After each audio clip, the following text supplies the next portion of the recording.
Kwentong Kalusugan. Kwentong Kalusugan. Panahon na para unahin ang kalusugan. Kwentong Kalusugan. Usapang wellness and proper diet Para sa healthy and happy family. Kwentong Kalusugan. Isang magandang araw sa iyo, Kagapay. Welcome po sa programang Kwentong Kalusugan, kung saan syempre ang priority natin lagi ay ang health and wellness ng family. Tuwing Sabado po ito sa 7:02 DZAS FEBC Radio TV. Ako po si Jo Cabrera Alabastro. Kasama po natin lagi ang si Mirna Arcega from Tree of Life Wellness Center. Magandang araw sa iyo, Miss Mirna. Gandang umaga at magandang araw sa ating mga nakikinig ngayon sa DISIC, sa ating palatuntunan. Okay. Ikaw ba'y nakapag-breakfast na, Miss Mirna? Gusto rin naming malaman paano nga ba ang diet ng ating health advocate na si Miss Mirna Arcega? Yes, ang aking kinakain tuwing umaga ay kundi rolled oats, ay congee na yun ay magdamag na binabad sa tubig at pinalambot din ng brown rice siya. Ginagamit natin ng brown rice. Sa oatmeal naman, ang ginagamit natin ay rolled oats, hindi yung instant oatmeal. Yan ang aming ginagamit dito na breakfast. Bakit yung rolled oats ang preferred mo? Kasi wala siyang chemical. Rolled oats, more natural, yung niluluto. Yung instant instant oatmeal, yun ay mas merong chemical, may kasama pang asukal, so medyo hindi siya healthy. So dapat gamitin natin ay rolled oats, yung natural. Wala siyang inilagay na any sweetener. Okay, ayan, diretso na po tayo sa ating discussion. Miss Mirna, paano nga ba nagkakaroon ng karamdaman ang mga tao sa pamamagitan ng pagkain? Okay. Ang sakit ay hindi nangyayari overnight, may sakit ka na. Usually, it's the accumulation of all the foods that you have eaten the past years, no? So let's say, mga unhealthy foods ang kinakain mo in the past years. When you age 40, naniningil na ito. Diyan nagsisimula ang mataas na blood pressure, mataas na blood sugar, mataas na cholesterol, at yan ay dahilan sa mga pagkain kinain mo nung nakalipas na taon. Ayon sa statistics, no, 90% ng sakit ay dahilan sa mga unhealthy foods na kinakain natin ng mga nakalipas na taon. So, for example, tayo ay pumunta sa fast food restaurant, order ka ng value meal, no? Siyempre, mura siya, inexpensive, pero hindi mo alam, you are paying a heavy price for your health. Dahil mura nga siya later on. Ano-ano ba meron dito sa value meal? Siyempre, meron kang hamburger, meron kang kasama yan ng mga bacon, egg, at mga ham, spam. Ano meron dito, no? Ito, merong french fries, merong coke. So, iisa-isahin natin kung anong masama dito.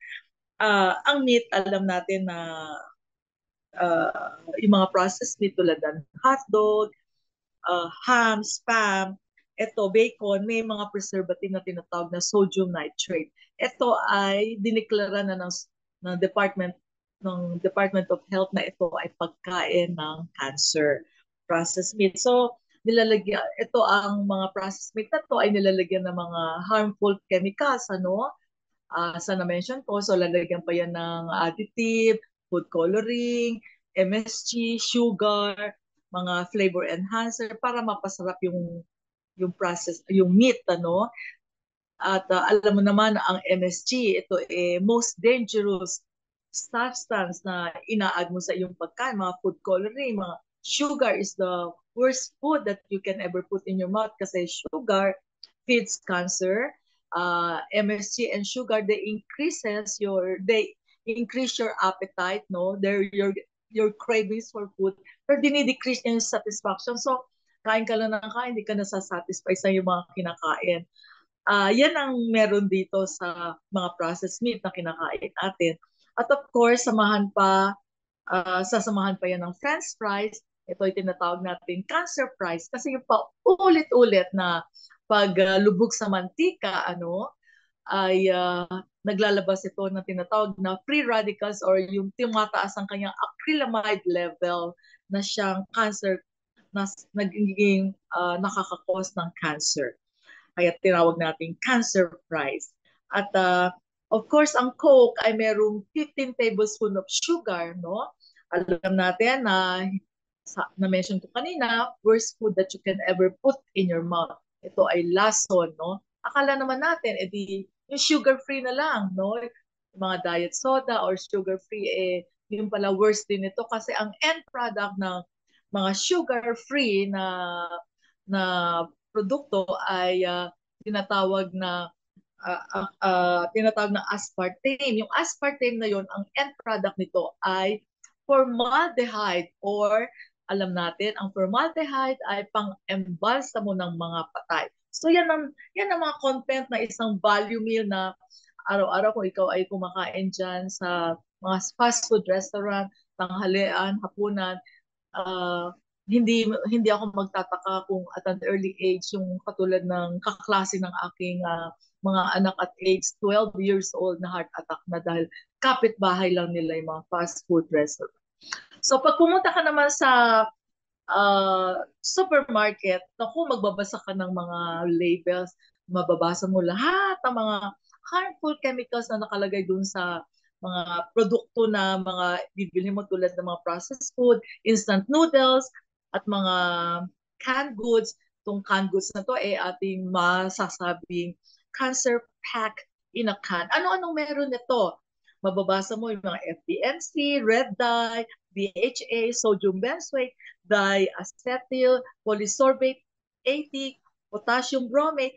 Lahat ito ay mga chemicals, harmful chemicals na nakakakos ng iba't ibang klaseng sakit. Hindi natin naiintindihan doon, pero pag babasahin mo, nakalagay naman doon, ano ba yan? Harmful chemicals pala na siyang magdudulot sa atin ng iba't ibang klaseng sakit. Pag pumunta naman tayo sa palengke, bibili naman tayo ng baboy, baka, chicken. Anong meron ito? Ito ay ini-injectionan ng mga steroids or growth hormones at mga antibiotics para sila ay mabilis lumaki at mabigat sa timbang, malaki ang tubo ng businessman sa merkado, no? So pag kinain naman natin itong mga meat na to, nagiging siyang dahilan kung bakit nagkakaroon ng bukol ang ating katawan. At eventually, pag dagdag ng dagdag tayo, kain tayo ng kain ito, nagiging malignant na siya. Kinifeed mo ang mga cancer sa katawan. At yung mga tinatawag na isda naman, tulad ng cream dory, bangos, at cream dory, bangos, at tinatawag na yung ano naman na inilalagay doon, tilapia, bangos at cream dory. Pinapakain siya ng feeds na may GMO or mga dumi ng manok. Anong meron dito? 10 times cancer-causing pollutants. Ito, nagkukos ng inflammation sa katawan at magdudulot sa atin ng sari-saring mga sakit. So ito ang mga dahilan kung bakit nagkakasakit ang isang tao. Okay. May tanong ako, Miss Mira, doon sa sa isda. Kasi 'di ba ilan sa mga health experts ang kanilang payo din ay kumain ng isda na may mga kaliskis. Tama ba 'yon? Yes, mga may kaliskis. Ako naman, ang sinasabi ko kasi mahirap naman intindihin, basta wag ka na lang kumain ng mga farm fish kasi ito nga pinapakain sila ng mga feeds na may mga GMO. So iwasan mo na lang yon. Dapat ang kakainin natin kasi ang fish ay maganda rin sa katawan kasi meron itong omega-3. Pero ang kainin natin yung mga deep sea na mga fish, medyo may kamahalan sila tulad ng tuna, salmon, mga deep sea, mga talakito, yun ay mas safe para sa ganun, walang toxins. Mataas sila sa omega-3 na good for the heart. So, kailangan din ng ating katawan. Even yung preparation, no? Syempre, dito sa Tree of Life, sa inyong advocacy ay huwag kumain ng prito. So, deep sea nga yung isda, pero pinrito mo naman, parang nade-defeat yung purpose. Oo nga. Kaya nga ang ating sinasuggest dito, talagang basically nakakalito rin ano bang kakainin nila pagkatapos ng 10 days nila dito na program. Ang sinasabi namin sa kanila, basta kumain kayo ng anything na pinitas mo o yung kinuha sa ground, no? Ibig sabihin, ito ay living enzymes, may living enzymes, so dahil pagka tinanim mo ulit sila, buhay pa rin sila. Samantalang kumpara sa mga baboy, baka, chicken, pag ginilitan mo tinanggalan mo na ng dugo, nangingitim sila, patay na patay sila. So, ito ang premise natin: if you eat living food, you live. If you eat dead food, you die. Ayan. Kaya yan ang premise natin. Hindi mo alam kung anong kakainin mo. At of course, sa nagsisimula, kailangan meron tayong guideline, anong paggamit ng oil. Avoid na muna natin paggamit ng oil. Kailangan gumamit ka na lang ng tubig, panggisa mo ng yung garlic and onion. So, ano na lang gagamitin mong pampirito. So, as much as possible, steam, bake, yun ang gagamitin mo. Pero once in a while, kung talagang gusto mong gumamit ng pipirituhin something na pagkain, gumamit ka ng best oil, which is coconut oil. Hindi siya nagpapalit ng state at high temperature, kasi yun ang ating iniiwasan na siya nagre-release ng free radicals at high temperature. Ito yung misconception, akala nila okay gumamit ng olive oil sa pagpirito. Ang olive oil ay nagpapalit ng state yan. So, unstable din siya. Nagre-release ng free radicals. So, kailangan gamitin lang natin ang olive oil. Maganda ang olive oil kung ito Nang ay hindi luto. luto sa high temperature. So, gamit lang natin sa salad. Basically, dinidrizzle lang, no? O parang ginalagay lang siya na parang dressing sa salad. Yes. Hindi po talaga pinangpiprito ang olive oil. Miss Mirna, syempre mga kausap natin ngayon, mga kaagapay, ay very much interested rin na paano naman yung alternative. Mahilig ako sa prito. Pwede ba yung air-fried food? Yes, pwede natin i-air fry basta walang oil siya, no, na ginagamit. Pwede nating i-air fry. Yung microwave, microwave ay hindi natin nire-recommend dahil ito ay nagre-release ng radiation. So kapag microwave mo yung mga pagkain, kasama nun, kalakip nun ang radiation. Kaya amin siyang hindi nire-recommend. Yung microwave? Yes. Pero yung air fryer, like sa yun fish, ang aming yan ang ginagamit natin. Yan ay ginagamit namin dito sa aming clinic. Okay. So, syempre marami sa amin na nakikinig na guilty na kasi ang dami ng build up ng oil, ng mga kinain before, canned goods, at sabi nga ng mga experts, kapag hindi mo na kilala yung ingredients sa, halimbawa sa chips, no? Tapos ang daming mga pangalan na hindi mo na maintindihan at hindi mo kilala, that means chemical yun. Pero yun nga, paano nag-build up na sa katawan? May chance pa ba na magsimulang muli, Miss Mirna? Oh yes, of course. Kaya lang, ano ba ang nangyari bago natin i-discuss paano tatanggalin itong mga toxins, ating muna i-discuss kapag kinain mo yung mga unhealthy foods mo daily, no? So let's say yun ang mga kinakain mo. Una-una hindi pa pinapansin ng katawan mo, hindi pa umaaray kasi bata-bata ka pa, may mataas pa yung immune system. Pagka bumagsak ang iyong immune system, dahil 70% ang ating immune system ay nasa colon, kapag ito ay punong-puno na ng mga na-imbak or undigested food na na-imbak sa ating colon, dumikit sa mga walls ng ating colon, nagdudulot ito ng bara, nagdudulot ng mga kumakapal lang iyong toxins o tinatawag ng mucoid plaque, nagiging 20 pounds na kalaki o kabigat, nangingitim, nabubulok, pinagbabahayan ng trillions of bacteria yan, At fungus, parasites ay mamamahayan, mamamaho, parang isang baradong lababo na hindi kahit na anong gamit mo ng detergent or cleanser para dumaloy ang tubig, yan ay hindi ma-fix. So, kung lalagyan mo ng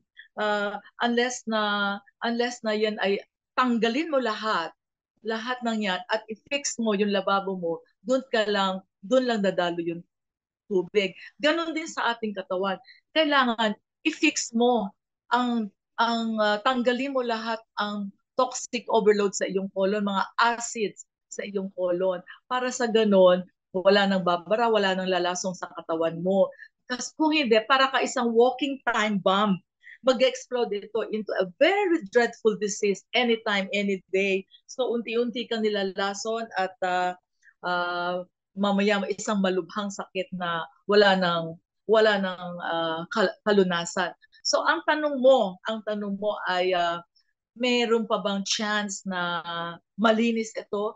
Meron.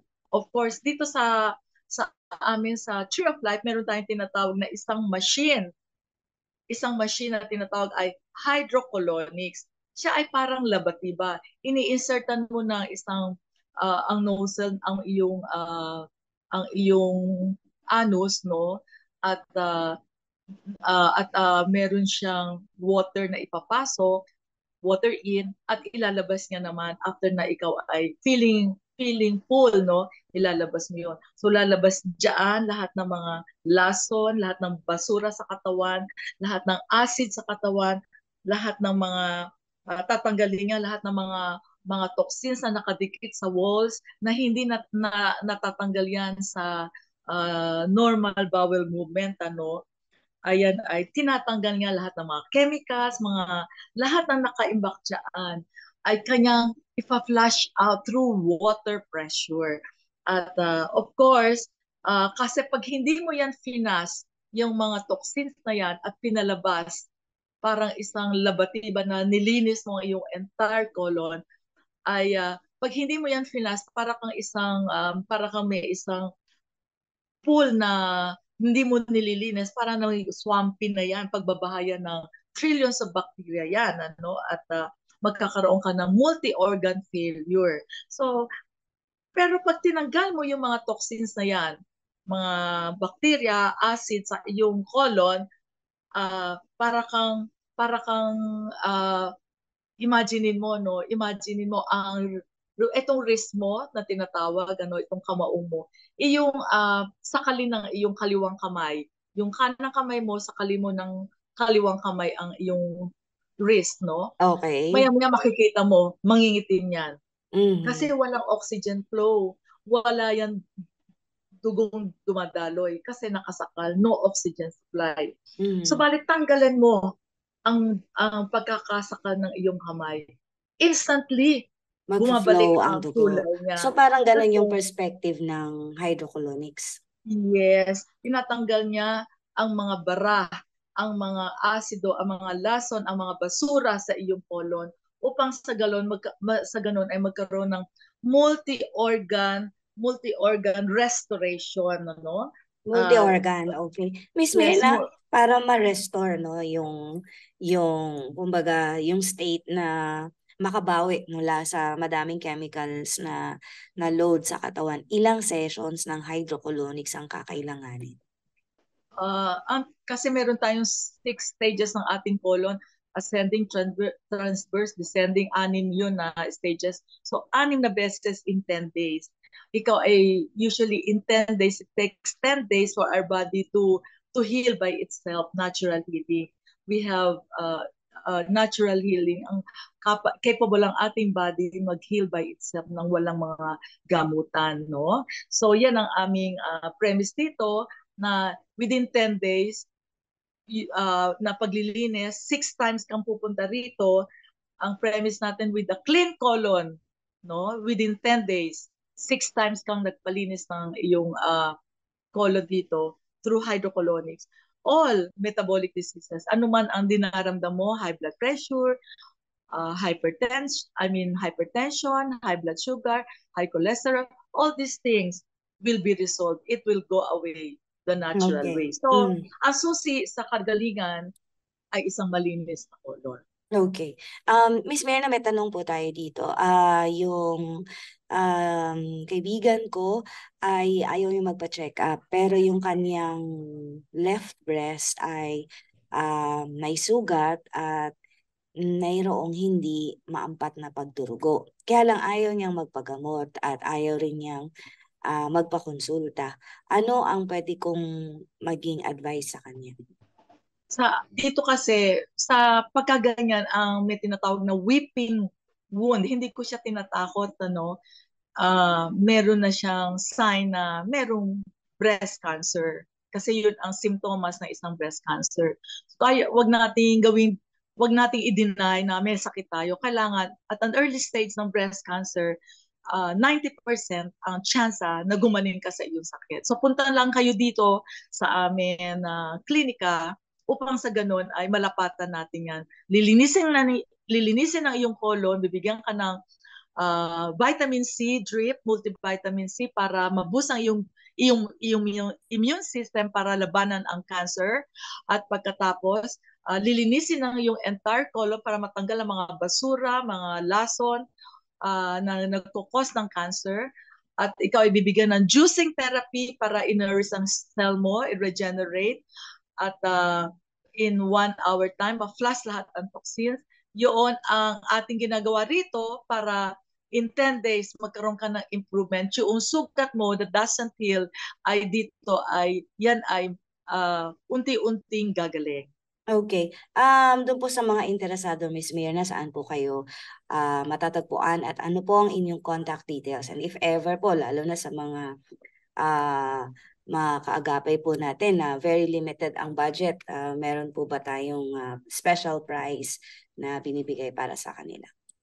Okay. Kami dito ay meron kami tinatawag na yung one-time na trial, no? So binibigyan namin sila ng 50% para masubukan nila ang nilinis na colon dahil makakaramdam na sila ng kaginhawaan right away. So yan aming promo dito. One time lamang na patikim ng isang hydrocolonics ay 1,500. So tatawag lang kayo sa amin, no? Tawag lang kayo 949-597-9911. Uulitin ko, 0949-597-9911. At landline 8776-3742. Ulitin ko, 8776-3742. Saan po kayong area? May mga branches po ba ang Tree of Life?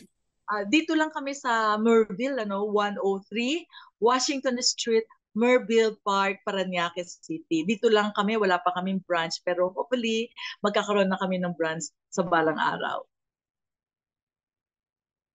Okay po, Miss Mirna, at